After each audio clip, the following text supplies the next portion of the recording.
Welcome to this month's Evidence of Greatness. And as you may remember from previous months, I mentioned that there will be a series of 4 different theories. And this month marks the 3rd theory. So in this month's Evidence of Greatness, we're going to consider design theory and a really cool article written by Nigel Cross. The article is entitled Expertise in Design, an Overview. And one of the things that he does is he kind of basically does a meta summary of the research articles that have been done about design theory. And to be fair, many of these theories come from the creative arts and design, those kinds of things. But also he talks about in the article about engineers and architects and those kinds of things as well. So some of these studies will come from those domains as well. Now, he doesn't really delineate which research comes from which article in a traditional academic manner, which, again, given that this is about art and design and those kinds of things, it makes sense that the format might be a little bit different. But there are some really important takeaways from this paper that I hope to draw out as they relate to solution-focused brief therapy. So let's go ahead and jump right in. The first thing that he does is he kind of gives an explanation or a description about expertise, right? And he lays out that expertise kind of occurs in a developmental perspective, that it develops over time as a person matures. And so peak performance ultimately after a lot of maturity is reached. And then in most fields over time, then there's kind of an inevitable decline. In athletics, that happens kind of earlier, usually, 20s, 30s, maybe into the 40s. But he talks about how in art that also happens. People tend to peak in art in their 40s. But he also mentions that as far as cognitive tasks, people tend to peak later, much later in life. And then he highlights how there are a few people who go beyond this the developmental stages of their peers, and they reach what he called outstanding levels of achievement or eminence, right? So these are the people who we really kind of think about as peak performers, as experts. And he really kind of highlights how much of this expertise, it comes down to more than just talent. He talked about how it really comes down, in a lot of cases, to dedicated application and practice, where people are specifically doing one task or, a series of tasks that are pertinent to an activity. And they do that over and over and over. And then one of the things I thought was really important here is that he also then said, people who kind of get to that outstanding level of achievement, they're the people who also find joy in it, right? There are some people who are just good at things, but maybe they don't particularly enjoy it. They probably will not be the people to reach that highest level of achievement. Now, I want to put all of this into context in solution-focused brief therapy with this idea of expertise. And I want to talk about expertise kind of on 2 levels as it pertains to design, right? So design theory basically says you start with a whole bunch of kind of mismatched shapes, sizes, products, those kinds of things. And ultimately, it's the job of the designer to assemble those things in some way to create a final product. Now, as you think about our jobs as solution-focused therapists, especially as it relates to the preferred future, right? Or even just the conversation, whether that's a preferred future, maybe it's a history of the outcome, those kinds of things. In some sense, we're designing a conversation. We're putting in details. And so we kind of have a hodgepodge of details that people can come with. And then through questions, we design a conversation. And so if we take that idea, there's going to be some really dedicated practice that's going to be necessary in order to do this well. But in addition, we are talking, and on another level, we're talking to our clients, and we're asking them to design a narrative, right?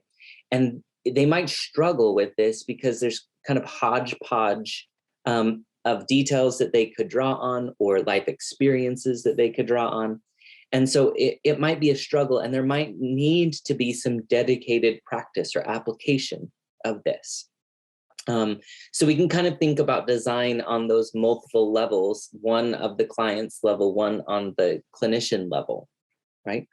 But then one of the things that he talks a lot about is that kind of this differentiation between experts and novices. And normally novice behavior is what he talks about as depth first approach. And so they kind of take one idea and they go deep with it. Whereas experts tend to have a breadth first approach, where they kind of survey the entire arena and say, in some sense, what resources are here? What's available to me? And I think that that's really important for us as solution-focused therapists. And I think this leads to one of the critiques of solution-focused brief therapy, is that people will critique and they'll say, solution-focused brief therapists just kind of hone in on a solution and then they ignore the problem altogether.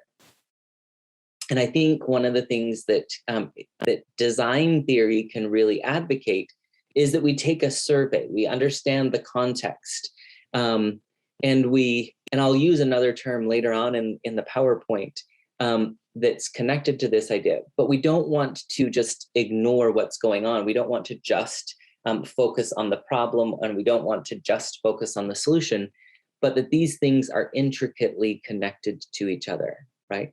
And then, so one of the things that he says in here is, in design, problems tend to be ill-defined.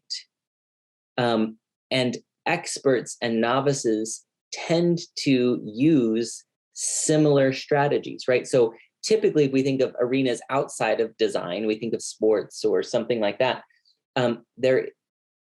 Novices take this depth first approach, whereas experts kind of take this breadth approach. But in design, it doesn't really matter if you're an expert or a novice. You tend to use similar strategies, bottom-up strategies, working backwards strategies. Whereas creative experts treat problems, and I think this is really, really fascinating, they treat problems as harder than novices, right? So even though they take these similar strategies of kind of working from the end, right, which we do as solution focused, we say, what's your desired outcome? What's your best hopes? And then we work backwards from there about what it would look like if that became a reality, right? This working backwards idea.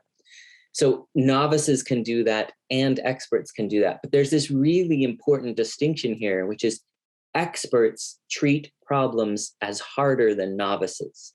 In some sense, they take problems more seriously. And then they adapt their design or they adapt their creation to manage or handle the problem, even a bigger problem than what is actually presented. And I think we as solution-focused brief therapists could really learn a lesson from that.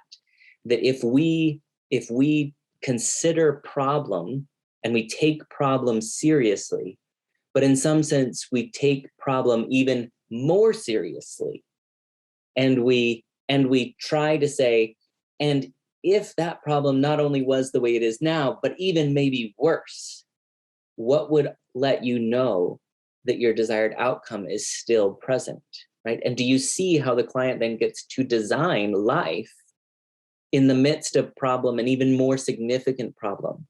So I think there's something really valuable to learn from design theory about how experts consider problems. And we could really learn from that process. The next thing I want to talk about is things that experts do, right? And some of these things are kind of unusual. Experts tend to ask less informational questions, right? So you, again, kind of thinking about that novice and that depth approach, experts don't really do that. They ask less informational questions. They process things really quickly. Experts just take it in. It's part of their repertoire because they're experts already. So there's not a whole lot of thinking that's involved, right? They also give the impression that they are consciously building up an image, right? And I think this is something that we could do really, really well as solution-focused brief therapists, is to convey this confidence that we're constantly building something. But in order for us to convey that, it's got to be more than just attitude or tone or those kinds of things. But the conversation, the narrative, needs to be coherent. And so we want to give the impression that we're building a continuity. And I think that the better we can get at these questions, the better we can get at remembering that this is a creative process. We're creating a narrative, we're creating an experience for someone, then the better we are at giving that impression. And so it's not necessarily that we're asking a bunch of questions to gather information, but it's that we're building something, we're creating something. And I really love that word, that analogy of building and creating, because I really think that's the process that we're involved in. In addition, experts tend to make priorities early on in the process. And I think this is something really valuable too. We begin with, what are your best hopes, right? And that becomes our priority. And if other things come in, we can let those go by because our priority is the best hopes. If you don't set a best hopes early on in the process, you might inadvertently be undermining the creative process. You might be undermining your own expertise, right? And then there was this kind of fascinating idea where it said experts had, they kind of analyzed experts and novices, and they observed their behavior in this creative process. And one of the things that they noticed is that experts had 2,916 actions across 348 cognitive actions, while novices had 1,027 actions across 122 cognitive actions. Basically, experts get faster over time, right? So you want there to kind of be this momentum. If you think about watching somebody in a creative process, the beginning might be slow and deliberate. And then kind of as the momentum of what's being created kind of reveals itself, then the momentum carries and the expert now knows, okay, I'm no longer solving any problems over here, but I now know I'm just in this creative process. And I think that's something that we can watch in our own sessions is does the momentum build? Is something being created in such a way that we see kind of a synergy of energy come about? Basically, and what he says is they don't just gather information, they get on with it, right? And there will be a little bit more said about that before, but I think we don't want to be debilitated by problem gathering or information gathering, which I think, again, I don't want to disparage other therapeutic approaches, but so many people that I've met and talked to, they'll say, I spend 3 sessions building a relationship and getting an assessment and you think about that depth perspective rather than the breadth perspective, and you think about the lack of momentum, that there's really something creative going on in a solution-focused process that is really, really valuable. So here are also some kind of characteristics of experts, which I think are profound, right? They are exposed to a large number of problems and solutions kind of in tandem within their domain. They get to see both, right? And they store and assess information in large cognitive chunks, right? So if you can kind of think about the diamond and you think, okay, we're in resource talk, right? There will be chunks of resources. There will be chunks of, family, friend, work environment, characteristics, qualities, right? They kind of hold those things in chunks. in addition, they kind of recognize underlying principles of creativity. And I would say this is one of the things that kind of speaks to why we need to be really conversant in what I call the theory of our approach. If we know these underlying principles, if we understand the diamond, if we can pause and say, I'm in this position on the diamond at any particular moment, that helps us to be able to kind of take in these chunks and to make decisions about, does the information add to the creative experience, or does that information the client just gave me kind of take away from that creative experience? So we're better decision makers when we understand those underlying principles, right? Interestingly, he said experts also move rapidly in the early solution conjecture. They start quickly, they have ideas about where they're going to go, and they really move there quickly, right? So some people will say, what are your best hopes? And then spend 10 minutes kind of pulling apart, and what else, and what else, and who else would notice, and what else would notice. But experts of the creative process, of the design process, they tend to move on to creation much more quickly, right? In addition, experts tend to use more generative reasoning in contrast to deductive reasoning, right? And this is where I think things like presuppositions and formulations can really come into play, because we're generating creation, right? By saying, what is your best hopes? We're moving the client in the direction of hope, rather than deducing and saying, do you have hope? Do you have hope that, do you have one hope that's more important than another, right? Do you hear the difference in deduction versus generation? And I think in this creative process, we really need to be thoughtful about generative reasoning rather than deductive reasoning. And then the last thing he says about experts is they engage in this generative activity throughout the process rather than just one time, right? Which is why we don't just stick with what are your best hopes, but that we create a description of best hopes throughout the session, that's founded on generative reasoning through presuppositions. So there's some really, really important things here that I hope you can kind of see and take away from design theory. It's a beautiful theory.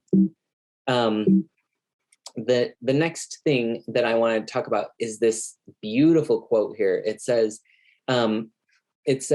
experts appear to hang on to their principal solution concepts for as long as possible, even when detailed development of the scheme throws up unexpected difficulties and shortcomings in the solution concept. So he talks about this, and this will come up again another time in the PowerPoint, but he talks about how experts tend to have what can be seen as a flaw, that because they don't take a lot of time to gather information and kind of understand the problem all the way, but instead they kind of jump to an initial solution right quickly, right? Like, this is going to be my design aspect. And they build on it and build on it and build on it. And then later on throughout the developmental design process, maybe pitfalls come up, or there's holes that get put into the design factor. And instead of starting over and scrapping the original the solution or creative idea, they find workarounds, or they find patches, or they find small fixes for things. And some people could consider this a flaw because perhaps there's a more, accurate design, or perhaps there's a more streamlined design, and people can kind of critique experts of design because they hone in on something so quickly. But one of the things that he talks about is that, for better or worse, this is a characteristic of expert designers. And so don't be afraid to follow your gut. Don't be afraid to kind of hear something and say, I think this is where I need to go.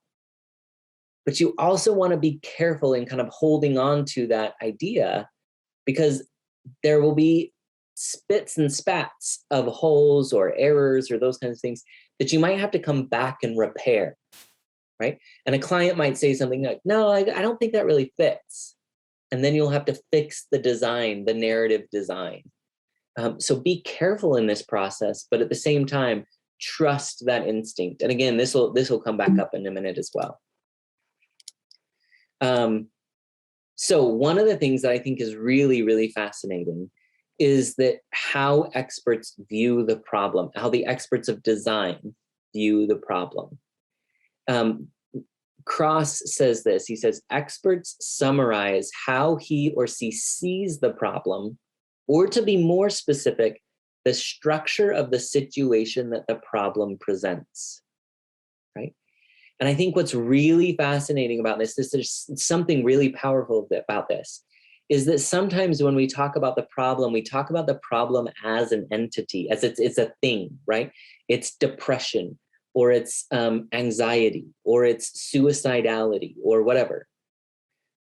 But this clarification, to be more specific, it's the structure of the situation in which the problem presents, which means context matters.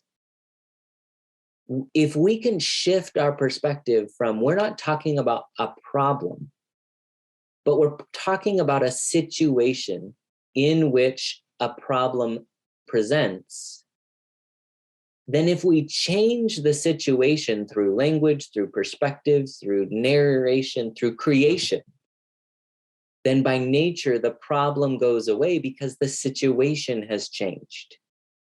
And so he then talks about how the problem and the solution, in essence, co-evolve. That if we build a solution, if we build a narrative where we change the structure, by nature, we change the environment, and the problem can no longer present in the way that it did before. So this really speaks to our theory about change, that problem only exists in a particular situation. If we change the situation, we change the ability for the problem to be present. That's huge. That's so important and so valuable. You think about, if we think about creation and design as simultaneously eliminating the situation for problems, we now have a hugely important job. Design something, create something, and simultaneously eliminate the situation in which a problem can present. That's just so powerful. It's amazing. So some potential pitfalls as far as design and design experts go. Some people who are not experts, they tend to do one of two things. They tend to either generate too few alternatives, or they tend to generate too many alternatives. If you create too few, you get fixated on one concrete solution, right? If this happens, your problem is fixed. We often get ourselves stuck in solution-focused sessions if we get caught into causal thinking. This fixes that. But the other way we can get caught in solution-focused sessions and in design in general is that if we have too many alternatives, too much time managing all these variables, and then not enough time making change, right? I've talked to some people and they say, I love resource talk, but my problem is I get stuck in the resource talk. And that's one of the pitfalls, is if we take in too much information, we stop attending to change. And remember, the purpose of design is change, is transformation, taking all of those raw materials and putting them together into a unique new way to design something. Don't get stuck talking about resources at the peril of designing change. So don't do too few, don't do too many. Right? Now, I think this is so cool, which is opportunistic pursuits, right? They talk about how designers can pursue opportunities. And the way that they talk about this is that there's kind of this drifting through partial solution development until all of a sudden something kind of just crystallizes and forms. And then you jump into exploring this suddenly recognized partial solution. So oftentimes in conversation, we'll hear, a small bit of like this kernel of gold. And we're kind of sifting through all this language. And then all of a sudden we hear this kernel of gold and we want to jump on it. And we want to build it and we want to create it and we want to expand it, right? Interestingly, they also say temporarily following a train of thought and then arriving at a partial solution has very little cognitive cost. So experts of design, they may follow a hunch and maybe it'll get them partly there, but then it'll lead to something else and they're willing to jump over to that something else. So trust your instincts, follow your gut. It may not always pan out, but at the same time, it may lead you to some important kernel that will then jump into an entirely different kind of exploration. So be willing to follow kind of the breadcrumbs of opportunity. Now, one of the things he talks about too is, this says Johnny Appleseed. It doesn't actually mean Johnny Appleseed. That should not be there. I don't know why that's there actually. But unexpected discoveries, there's a strong bidirectional correlation between unexpected discoveries and the invention of issues and requirements, right? So I'm going to walk through this in just a second, but I want to read that second part. Situated acts are things where designers invent a design to address issues and requirements in a way that's situated within the environment in which they're needed, right? What this means is that this bidirectionality of I ask questions because the questions are the questions that the client is asking for. And I'm getting the answers because of the questions that I'm asking. And so we create something because this context necessitates that we create that thing, right? Expert designers are really good at holding this space of saying, this is going to be an inductive experience. I'm just going to know what it is when I see it.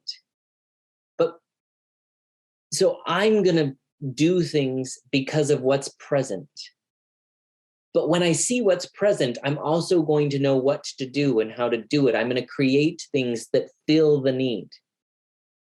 And so this is that process that we really have to kind of be willing to engage in. This is the art of solution-focused therapy, is listening to the language, pulling out of the language the questions that are necessary.